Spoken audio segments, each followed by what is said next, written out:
오늘 아침 함께 묵상하실 하나님의 말씀은 역대상 15장 1절부터 15절까지입니다.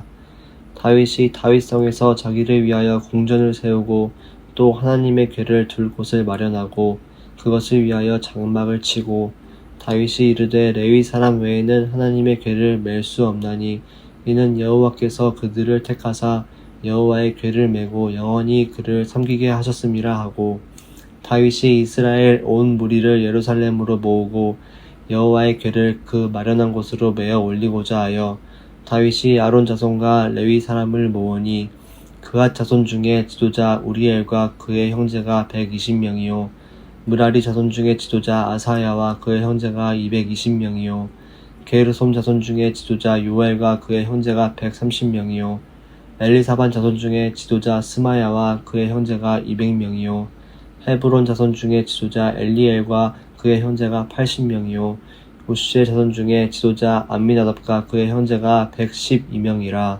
다윗이 제사장 사독과 아비아다를 부르고 또 레위 사람 우리엘과 아사야와 요엘과 스마야와 엘리엘과 암미나답을 불러 그들에게 이르되 너희는 레위 사람의 지도자이니 너희와 너희 형제는 몸을 성결케 하고 내가 마련한 곳으로 이스라엘의 하나님 여호와의 궤를 메어 올리라. 전에는 너희가 매지 아니하였으므로 우리 하나님 여호와께서 우리를 찢으셨으니 이는 우리가 규례대로 그에게 구하지 아니하였음이라 하니 이에 제사장들과 레위 사람들이 이스라엘 하나님 여호와의 궤를 메고 올라가려 하여 몸을 성결케 하고 모세가 여호와의 말씀을 따라 명령한 대로 레위 자손이 채에 하나님의 궤를 꿰어 어깨에 매니라. 아멘. 가끔 조선시대 왕이 나오는 사극 드라마를 볼 때가 있습니다. 그러면 이런 장면이 종종 나오죠. 젊은 왕과 어린 왕자가 등장하는 것입니다. 어린 왕자는 그 왕이 자기 아버지이기 때문에 나라 전체에서 왕에게 장난도 치고 또 그 왕의 품 안에서 놀 수 있는 유일한 사람입니다. 그런데 시간이 지나서 그 어렸던 왕자가 장성해집니다. 장성해진 왕자가 여전히 왕인 중년의 아버지에게 장난도 치고 할까요? 그렇지는 않죠. 장성한 아들은 아버지에게 예를 갖추죠. 왜 그럴까요? 아버지가 불편해서일까요? 아버지를 덜 사랑하게 되어서일까요?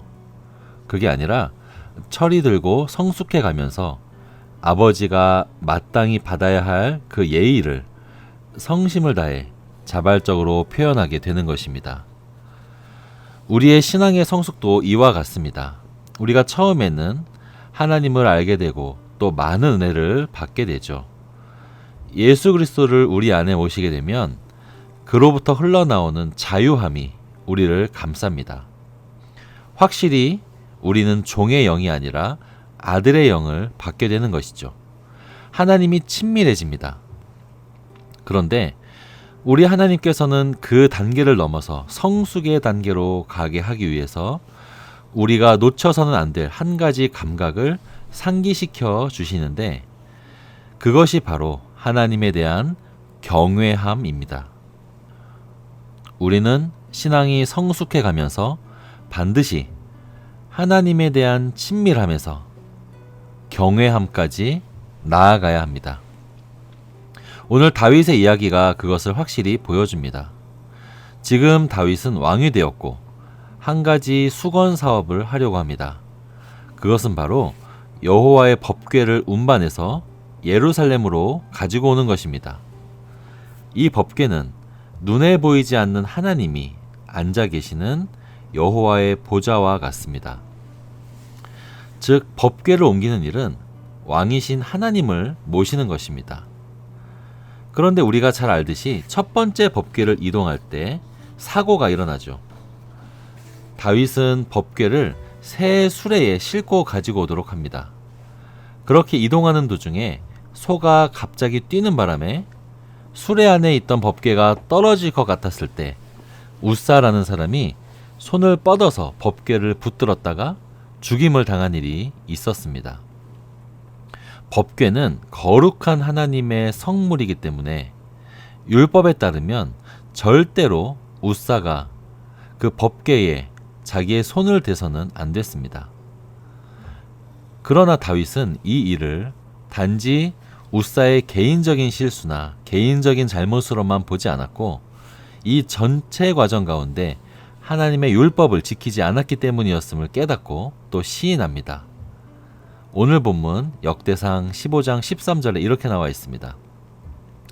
전에는 너희가 매지 아니하였으므로 우리 하나님 여호와께서 우리를 찢으셨으니 이는 우리가 규례대로 그에게 구하지 아니하였음이라 하니.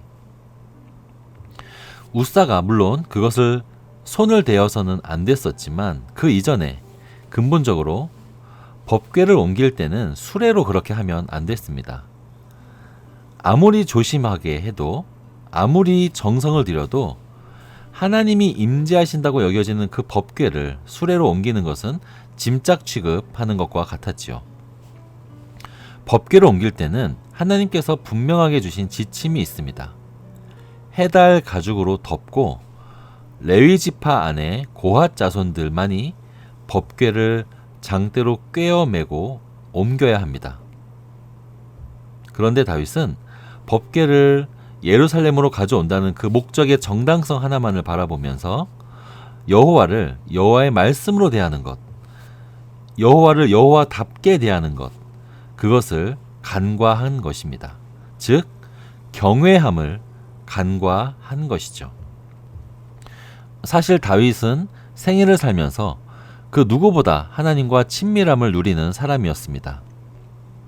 다윗이 골리앗을 무찌를 때, 그리고 다윗이 목동으로서 사자와 곰을 상대할 때, 다윗은 언제나 자상한 아버지 같은 그런 하나님의 품을 누구보다 누리고 느낀 사람입니다.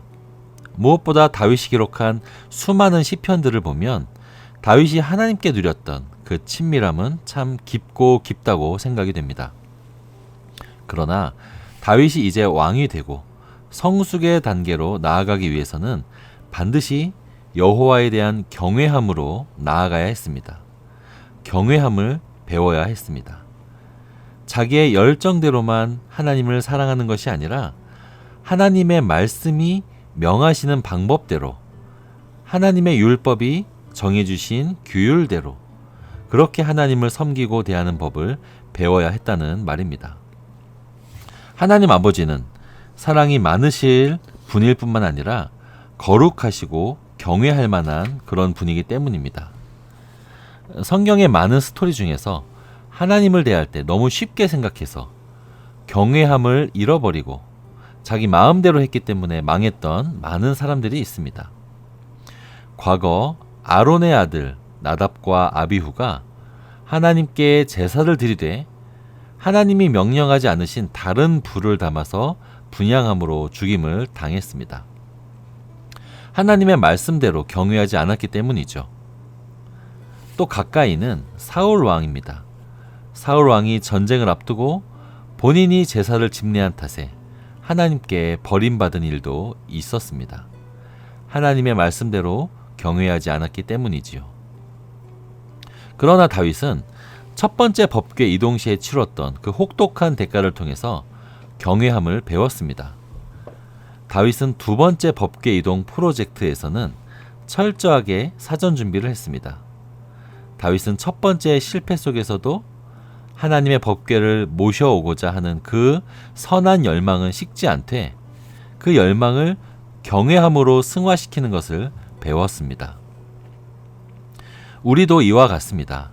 우리 역시 신앙의 성숙을 이뤄가면서 우리 하나님 아버지를 친밀하게 생각할 뿐만이 아니라 경외할 줄을 알아야 합니다. 친밀감만 있고 말씀에 근거한 그 경외함이 빠진 신앙생활은 방자해지기 쉽습니다. 그렇기 때문에 내 느낌으로 옳다고 여기는 바를 함부로 말하고 행하는 것이 아니라 모든 절차와 방법이 하나님을 경외하는 방식인지를 살펴야 합니다. 그것이 성숙이죠. 그러기 위해서는 말씀을 묵상하고 또 내 말과 행동이 그 말씀에 근거한지 또 교회의 질서와 덕을 세워나가는지를 매 순간 확인해야 합니다.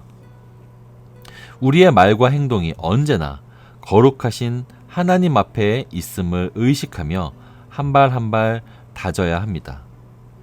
그렇게 우리의 신앙생활이 코람되어 하나님 앞에서 하나님 경외하는 그런 우리가 되기를 주님의 이름으로 축원합니다.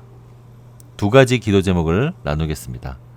첫 번째, 하나님 앞에서 언제나 경외심을 잃지 않는 성숙한 신앙인 되게 하소서. 두 번째, 지금 진행 중인 초등부 수련회를 통해서 믿음이 자라는 시간 되게 하여 주시옵소서.